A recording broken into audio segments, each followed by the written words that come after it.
সুপ্রিয় শিক্ষার্থীরা, আসসালামু আলাইকুম।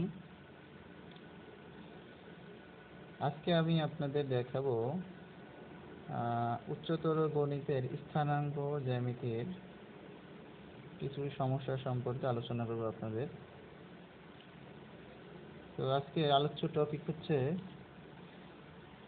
আমি আপনাদের শেখাবো সূত্রের সাহায্যে দুইটা বিন্দুর মধ্যবর্তী দূরত্ব নির্ণয় শেখাবো এবং দূরত্ব সম্পর্কিত কিছু সমস্যার সমাধান করব, যেমন ত্রিভুজের প্রকৃতি নির্ণয়, অর্থাৎ স্থানাঙ্ক দেওয়া থাকবে তিনটা, ত্রিভুজের শীর্ষবিন্দু দেওয়া থাকবে, ত্রিভুজটি কোন প্রকৃতির, যেমন ত্রিভুজটি সমকোণী, ত্রিভুজটি সমবাহু, সমদ্বিবাহু নাকি বিষমবাহু, এই প্রকৃতি আমরা নির্ণয় করা শিখব। ত্রিভুজ গঠন সম্পর্কিত কিছু সমস্যা দেখব, যেমন ত্রিভুজের শীর্ষবিন্দু দেওয়া থাকবে, ওই শীর্ষবিন্দুগুলো যোগ করলে একটি ত্রিভুজ গঠন হবে কিনা এই সম্পর্কিত সমস্যা সমাধান করব। একইভাবে চতুর্ভুজের প্রকৃতি নির্ণয় শিখব। এছাড়া আমরা ছক কাগজে বিন্দু স্থাপন করে চিত্র অঙ্কন করা শিখব। তারপর সূত্রের সাহায্যে ত্রিভুজের আয়তক্ষেত্রের ক্ষেত্রফল নির্ণয় করা শিখব। আর ত্রিভুজ বা চতুর্ভুজ বলেন বা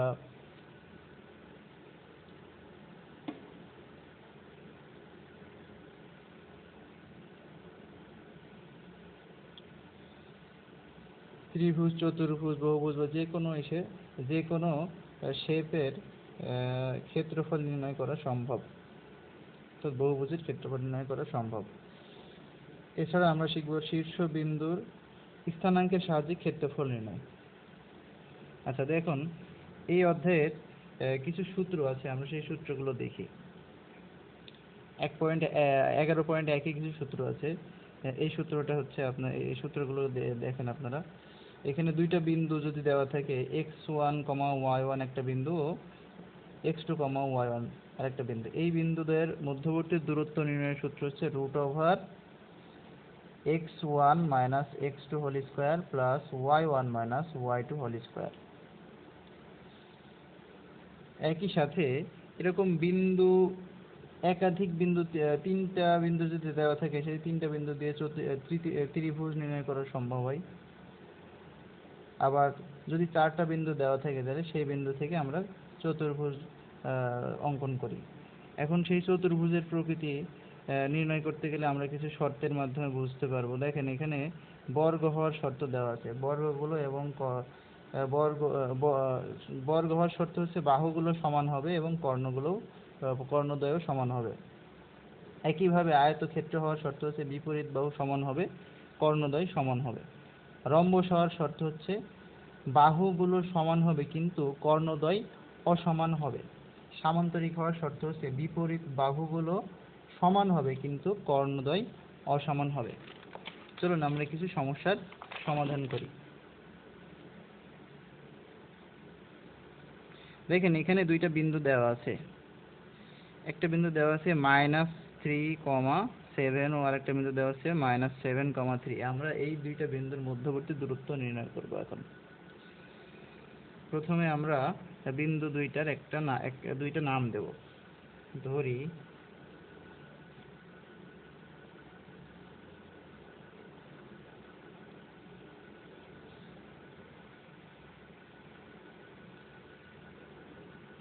প্রদত্ত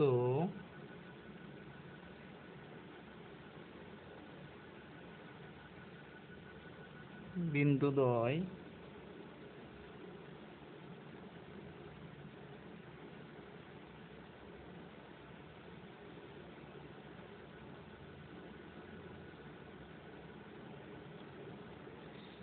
A -3,7 ও B -7,3।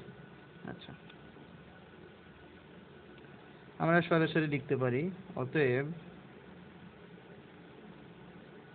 AB সমান √, আপনারা চাইলে সূত্রটা লিখে নিতে পারেন, আমি সূত্রটা সাইডে লিখে দিচ্ছি।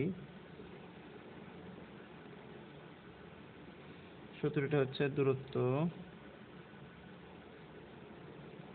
সমান root over x1 comma x2 whole square plus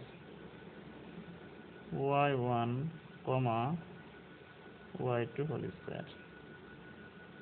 এখানে এটা x1 এটা x2 এটা y1 এটা y2, তাহলে -3 minus 7 whole square plus 7 minus 3 whole square। আশা করি বুঝতে পারছেন আপনারা। তাহলে এখানে -3 আর এখানে মাইনাসে plus 7 whole square plus 4 whole square, এটা দিলাম। এবার এটা করলে হয়ে যাচ্ছে প্লাস 4 স্কয়ার আর এটা হচ্ছে 16। তাহলে 16 প্লাস 16 রুট ওভার 16 প্লাস 16 এটা 32 রুট ওভার। তাহলে আমরা এটাকে লিখতে পারি কি যে 2 ইন্টু 16 মানে 4 4 16 4 রুট 2, এটা হবে আমাদের অ্যান্সার। বা এটার যেহেতু এটা দূরত্ব, এখানে কোনো একক দেওয়া নেই, তাহলে এটার নাম আমরা দেব শুধু একক। এটার একক দেব কি শুধু একক। যদি ক্ষেত্রফল বের করতে হতো তাহলে আমরা এখানে লিখতাম বর্গ একক। আচ্ছা, এরপরে পরের প্রশ্নটা যাই, আমরা দেখি এখানে কি বলেছে। দুইটা বিন্দু দেওয়া আছে a, b O b, a, এই দুইটার মধ্যবর্তী দূরত্ব নির্ণয় করতে হবে।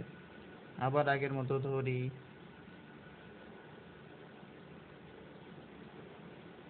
প্রদত্ত বিন্দুদ্বয়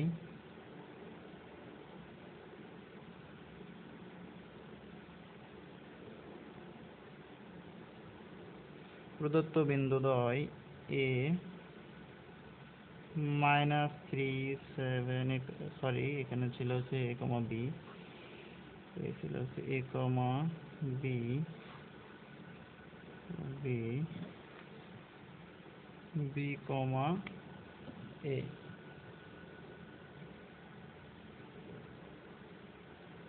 অতএব ab সমান, আপনারা চাইলে ab না লিখে অন্য নাম দিতে পারেন, আমি এখানে ab ধরেছি। হ্যাঁ, ab সমান root over a minus b, এটা x1 এটা x2, তাহলে x1 মাইনাস, এই যে এখানে সূত্র আছে x1 minus x2 plus y1 minus y2, a minus b whole square plus b minus a whole square. এটাকে লেখা যায় root over square root of a minus b whole square plus, এখান থেকে আমরা মাইনাসটা কমন নেব, কমন নিলে কি হবে আমাদের এখানে a মাইনাস b এর ফর্মে এটা এইরকম হবে আর কি, এরকম বানাতে পারলে আমার একটা সুবিধা আছে। এখানে মাইনাস কমন নিলাম, a মাইনাস b হয়ে যায় মাইনাস কমন নিলে, আর স্কয়ার যেটা ছিল সেটা থেকে যাবে, তারপর square root of a minus b whole square plus, এখানে স্কয়ার করে দিলে এটা হবে হচ্ছে, এখানে দেখেন কোনো চিহ্নই শুধু শুধু বসতে পারে না, তার আগে কোনো না কোনো অঙ্ক থাকে। এই যেমন এখানে মাইনাস আছে, এখানে মাইনাস বলতে শুধু মাইনাস না, তার সাথে ওয়ানও আছে, এটা লেখা হয় না, মাইনাস ওয়ানও আছে। তাহলে এই মাইনাস ওয়ানকে স্কোয়ার করলে কি হয়, এই স্কোয়ারটা কার উপরে আছে, মাইনাস ওয়ানের উপরে আছে, আবার এ মাইনাস বি হোল স্কোয়ারের উপর, এ মাইনাস বি এর উপরেও আছে, গ্রুপ এ মাইনাস বি গ্রুপের উপরেও আছে। তাহলে মাইনাস ওয়ানের স্কোয়ার করলে শুধু প্লাস ওয়ান, আর এখানে A minus B whole square থেকে যাবে, এটা A minus B whole square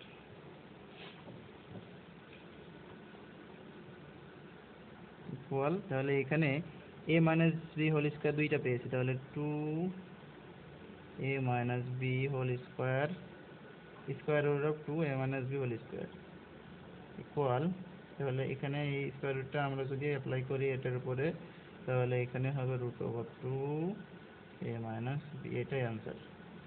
এটা কি হবে, একক লিখতে হবে, একক। তো একক। এরপরের প্রশ্নে যাই। আবারও ধরি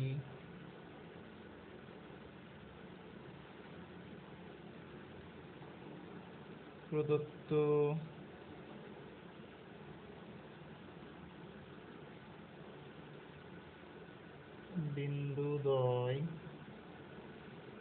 বিন্দুদ্বয় এ 0 0 ও B sine theta cos theta. দেখেন তাহলে এ বি আমরা সূত্রে ফেলবো, শুধু এখানে সাইন থিটার দিক কস থিটার দিক যা ইচ্ছা দিক, এটা দেখে ভয় পাওয়ার কিছুই নাই, আমরা জাস্ট সূত্রে ফেলে দিব, তারপরে যা হওয়ার হবে।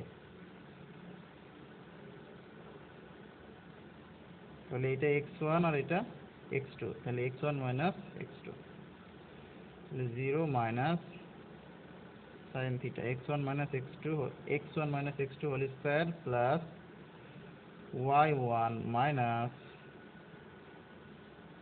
y2 whole square equal. তাহলে এখানে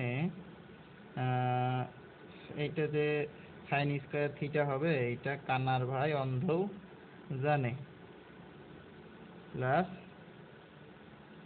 কস স্কয়ার থিটা। এবার দেখেন তো আপনাদের মনে পড়ে কিনা, ত্রিকোণমিতিতে আমরা একটা সূত্র পড়েছিলাম, sign square theta plus cos square theta. এটা মনে রাখার জন্য আমি একটা পদ্ধতি অ্যাপ্লাই করি, বা মনে রাখার জন্য একটা নিমোনিক ব্যবহার করি, বা এটা নিমোনিকই বলবো, নিমোনিক ব্যবহার করি। নিমোনিকটা হচ্ছে এইটা, S C O N E. S C O N E মানে কি, উচ্চারণ কি হয়, ইসকোণ। এস এ হচ্ছে সাইন স্কয়ার থিটা প্লাস এখানে থিটা হচ্ছে কস স্কয়ার থিটা ইকুয়াল। দেখেন এখানে এস ও সি বাদ দিলে 1 পড়ে থাকে, তাহলে এই যে 1, sign square theta plus cos square theta সমান 1। তাহলে বলেন তো এখানে কি হবে, অবশ্যই 1 হবে, স্কয়ার রুট অফ 1। তাহলে স্কয়ার রুট অফ 1 কে স্কয়ার রুট করলে কি হয়, 1 হয়। এটা অ্যান্সার, একক।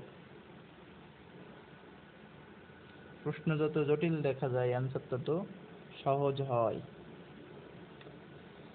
আশা করি বুঝতে পেরেছেন।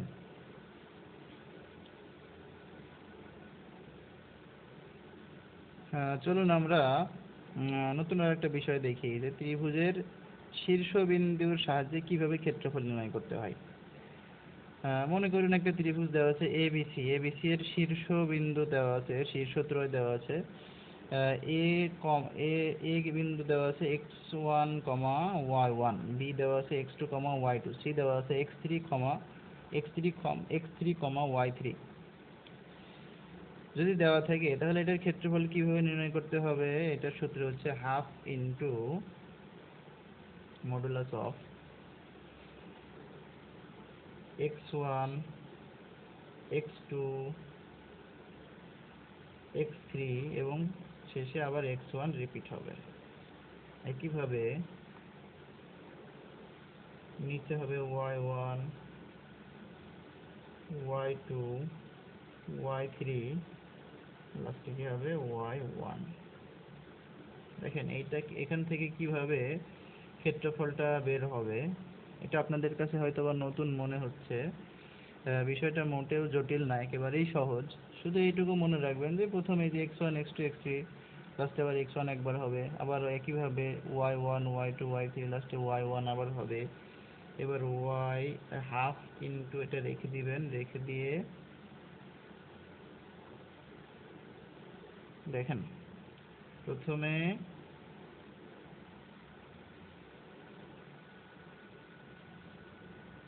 x1 এর সাথে y2 এর গুণ করবেন, তারপর আবার x2 এর সাথে y3 এর গুণ করবেন, তারপরে x3 এর সাথে y1 এর গুণ করবেন।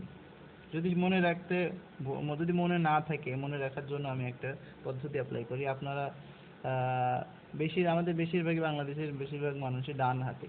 যদি কখনো মারামারি লাগে, আমরা কোন হাত ব্যবহার করি আগে, মনে করেন একটা ডান হাত দিয়ে আগে থাপ্পড় দিই। তাহলে এই y এর সাথে x1 এর মনে করেন যে থাপ্পড় একটা দিলেন, তারপর মানে গুণ করলেন আর কি, মনে রাখার জন্য জাস্ট আমি বলছি। এভাবে মনে রাখবেন সহজে। মনে রাখার জন্য বিভিন্ন পদ্ধতি অ্যাপ্লাই করা হয়, আমি এটা এভাবে মনে রেখেছিলাম আপনাদের বয়সে। দেখেন y2 এর সাথে x1 এর মারামারি, তারপর আবার y3 এর সাথে x2 এর, প্রথমে কি ডান হাত দিয়ে, তারপরে এই দিক থেকে শুরু হবে। দেখেন আমি লিখলে বুঝতে পারবেন। x1 y2 প্লাস আবার ডান হাত দিয়ে x2 y3, আবারও প্লাস হবে, ডান হাত মানে প্লাস আর বাম হাত মানে মাইনাস, এটা মনে রাখবেন। x3 y1, দেখেন এবার বাম হাত দিয়ে এদিক থেকে এদিকে যাবে, এদিক থেকে এদিকে, এদিক থেকে এদিকে, তাহলে y এর সাথে x2 হবে। এবার বাম হাত মানে কি মাইনাস, এবার বাম হাত দিয়ে যখন শুরু করব সেগুলোর আগে মাইনাস চিহ্ন হবে। x2 y1 minus x3 y2 minus x1 y3, এই যে এটা, আশা করি বুঝতে পেরেছেন। আচ্ছা, এইবার আমরা এই সম্পর্কিত একটা সমস্যার সমাধান করব। দেখুন, আমরা একটা সমস্যার সমাধান করি। এখানে দেওয়া আছে এ বিন্দু, এ বি সি তিনটা বিন্দু দেওয়া আছে। এই তিনটা একটা ত্রিভুজের শীর্ষবিন্দু। এই শীর্ষবিন্দুর সাহায্যে আমাকে ক্ষেত্রফল নির্ণয় করতে হবে। আচ্ছা, চলুন আমরা প্রথমে বিন্দুগুলো ছক কাগজে স্থাপন করি। ছক কাগজে স্থাপন করতে গেলে আপনারা অবশ্যই পেন্সিল ব্যবহার করবেন। এখানে আমি কলম ব্যবহার করব, যাতে আপনারা ঠিকঠাক মতো চিত্রটা দেখতে পারেন, কিন্তু আপনারা অবশ্যই পেন্সিল ব্যবহার করবেন। তো চলুন আমরা চিত্রটা এঁকে ফেলি। এখানে দেওয়া আছে সর্বোচ্চ আছে হচ্ছে 6 আর সর্বনিম্ন আছে -1। তাহলে আমি যদি এখানে 1 2 3 4 5 6 এই পর্যন্ত নিই, তাহলে চিত্রটা কেমন হবে? চিত্রটা বোঝাতে পারে 2 ঘর সমান 1 একক নিলে 2 ঘর 3 6 18 10।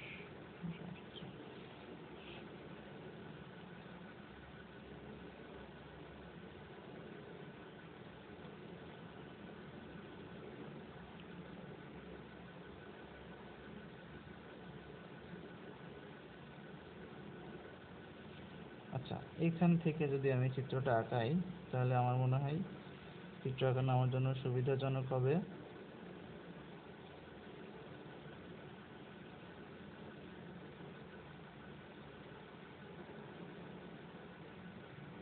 এটাকে আমি দিলাম y অক্ষ,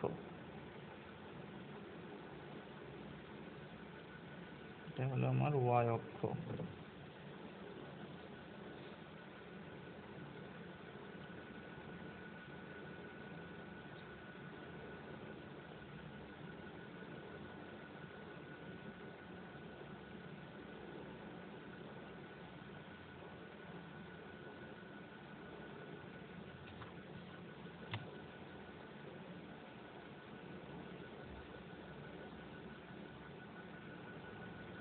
এটা আমার x অক্ষ, এটা y ড্যাশ, এটা y, এটা x ড্যাশ, এটা o মূল বিন্দু, এটা x। এখানে আমি প্রতি 5 ঘর সমান 1 একক ধরব। এখানে লিখে ফেলি 5 ঘর সমান 1 একক, 5 ঘর সমান 1 একক, আমরা লিখে দেবো। দেখেন এবার দেখেন বিন্দুগুলো বসাই। প্রথমে কি আছে? প্রথমে আছে এটার এ বিন্দুর ভুজ আছে, ভুজ হচ্ছে 2 এবং কোটি 3। ভুজ মানে এক্স অক্ষ বরাবর +2। দেখেন +2 হলে ও বিন্দু থেকে এক্স, শুধু শুধু এক্স যেদিকে আছে সেদিকে যাবে, আর ঋণাত্মক ধনাত্মকের কারণে শুধু এক্স যেদিকে আছে সেদিকে যাবে, ও এক্স এর দিকে যাবে। আর যদি ঋণাত্মক হয় তাহলে ও এক্স ড্যাশের দিকে যাবে। ড্যাশ মানে মনে রাখবেন যে মাইনাস, ড্যাশ যখন মাইনাস হবে অবশ্যই ড্যাশের দিকে চলে যাবে। দেখেন তাহলে এখানে এ আছে, তাহলে 5 ঘর সমান 1 একক করে, তার মানে এখানে 1 আর 1 2 3 4 এই ছোট ছোট ঘর দেখা যাচ্ছে, এখানে 5 ঘর সমান 1 একক ধরেছি। তাহলে এখানে এখানে এই বিন্দুতে 1, তারপরের বিন্দু এখানে আবার 5 ঘর পরে 2 2 কাউন্ট করব এইভাবে। আশা করি বুঝতে পারছেন। তাহলে এটা আমার ভুজ 2 একক চলে এসে 2 একক পেয়ে গেছি। এবার আমরা কোটিতে যাব। কোটি হচ্ছে 3 একক। তাহলে এখানে 1 একক, এখানে 2 একক, এখানে 3 একক। তাহলে এই বিন্দুটা হবে আমার এ বিন্দু। আমরা বিন্দুগুলোর নাম পরে দেব, যাতে আমাদের রেখা যোগ করার সময় ওই দাগের ওই লেখার উপরে না পড়ে। দেখেন বি বিন্দুটা কোথায় যায় দেখি। এখানে এই পর্যন্ত 2 4 5, তাহলে এখানে 5 একক, যেহেতু এখানে +5 তাহলে অবশ্যই ও এক্স এর দিকে যাবে। এবার উপরের দিকে যাবে হচ্ছে 6 একক, 1 2 3 4 5 6, এই যে এখানে এই বিন্দুতে হবে আমার বি বিন্দু। তাহলে এটা এ বিন্দু, এটা বি বিন্দু, এটুকু মনে রাখবেন, এ বি। তারপরে সি বিন্দু, দেখি সি বিন্দু কোথায় যায়। সি বিন্দু হচ্ছে -1, এই যে বললাম মাইনাস হলে কোন দিকে যাবে, ও এক্স ড্যাশের দিকে যাবে, যেদিকে ড্যাশ আছে অবশ্যই সেই দিকে যাবে। দেখেন 1 একক, এই যে 1 একক, এখান থেকে আবার ভুজ কত, কোটি কত আছে, কোটি আছে 4, তাহলে এটা প্লাস পজিটিভের দিকে যাচ্ছে, তার মানে ও ওয়াই ড্যাশ বরাবর যাবে। তাহলে 1 2 3, এই যে 4 এখানে। আশা করি বুঝতে পারছেন।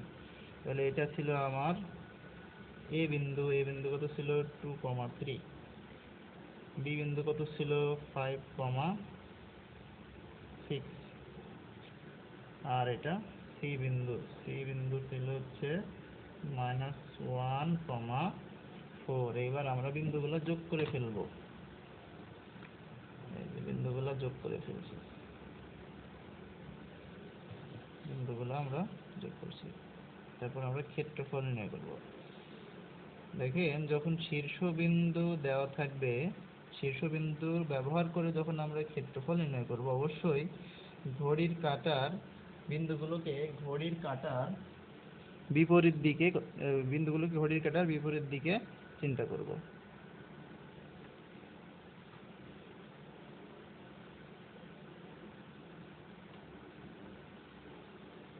শীর্ষ তিনটাকে ঘড়ির কাঁটার বিপরীত দিকে নিব। প্রথমে এ, তারপরে এটা বি, তারপরে সি, এ বি সি, এইভাবে এ বি সি। এইভাবে না, এ বি এখানে যাবে না, সি এখানে যাবে না, এ বি সি, এরপরে বি এখানে, তারপরে সি এখানে, এইভাবে।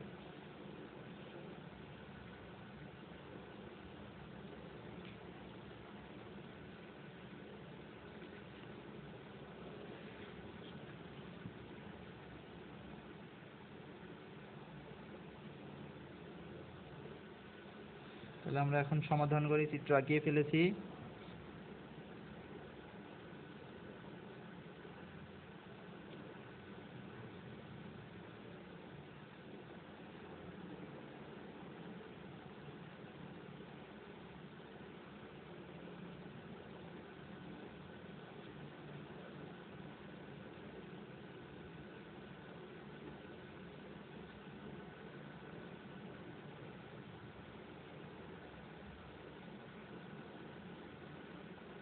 শীর্ষ তিনটিকে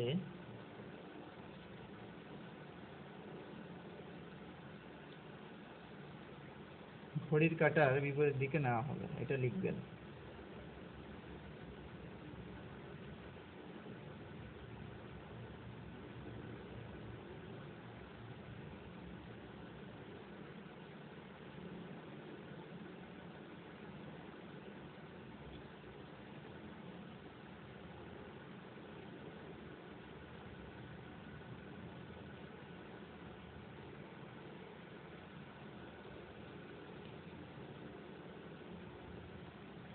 এবার আমরা সরাসরি লিখতে পারি, অতএব ত্রিভুজ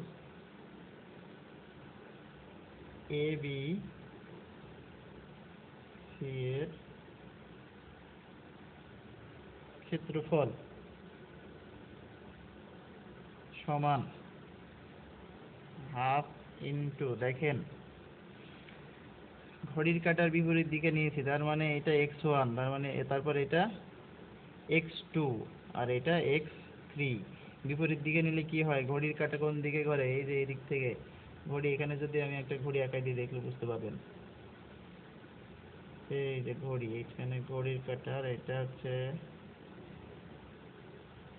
এটা ঘন্টার কাঁটা, এটা মিনিটের কাঁটা,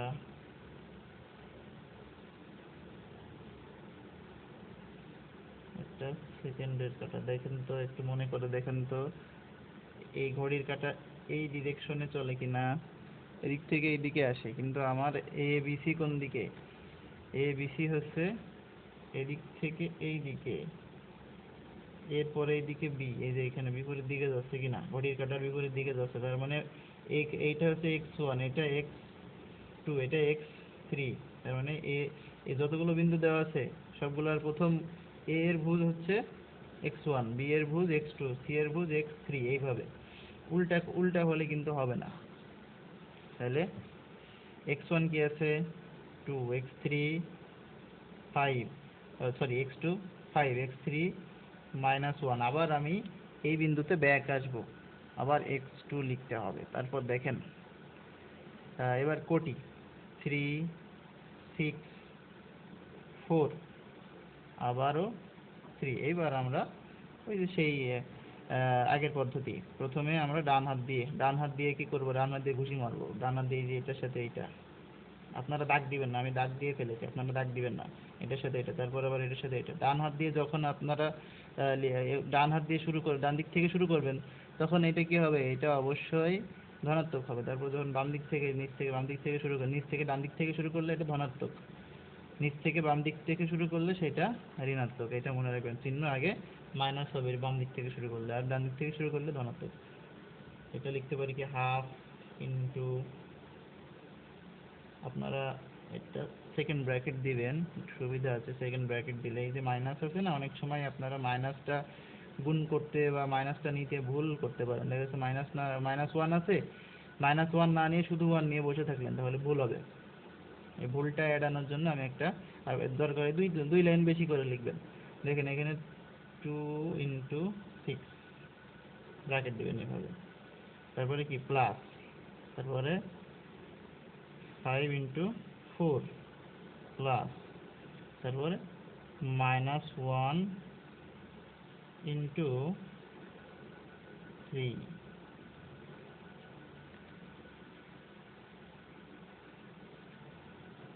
এইবার কি হবে, এইবার এদিক থেকে এদিকে, বাম দিক থেকে বাম হাত দিয়ে যখন ইয়ে করবেন, তখন কি হবে, তখন অবশ্যই ঋণাত্মক হবে। -3 × 5, আবারও -1 × 6। দেখেন এই যে এখানে ব্র্যাকেটটা দিয়ে, ব্র্যাকেটের ভিতরে মাইনাসটা রেখেছি, তারপর গুণ করতে গেলে আমার এটা ভুল হবে না, ফর্মুলার মাইনাসটা থেকে গেল। অনেক সময় ভুল করে দেখেছি, ফর্মুলার মাইনাসটা রাখলেন, এর -1 আর গুণ করলেন না, তখন ভুল হয়ে যায়। -2 × 4।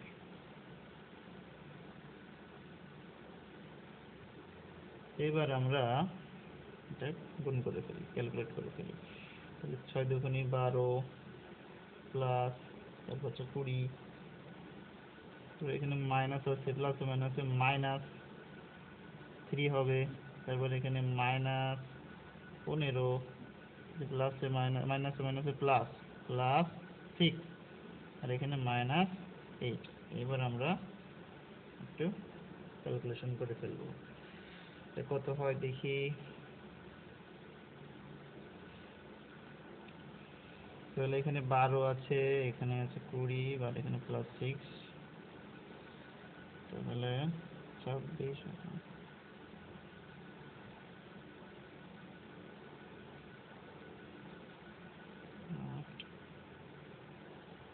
38, এখানে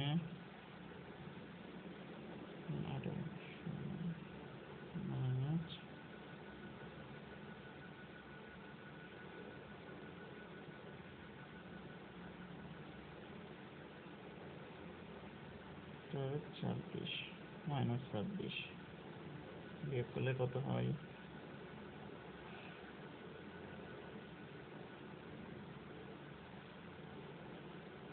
বিয়োগ করলে হয় 12, যা আনসার 6 বর্গ একক। এটাই উত্তর। আশা করি বুঝতে পেরেছেন যে এই ক্ষেত্রফল সম্পর্কিত সমাধান প্রশ্নের সমাধান কিভাবে করতে হয়। আজকের ক্লাস এই পর্যন্তই। আমরা নেক্সট ক্লাসে আমরা বাকি টপিকগুলো আলোচনা করব ইনশাআল্লাহ। আসসালামু আলাইকুম।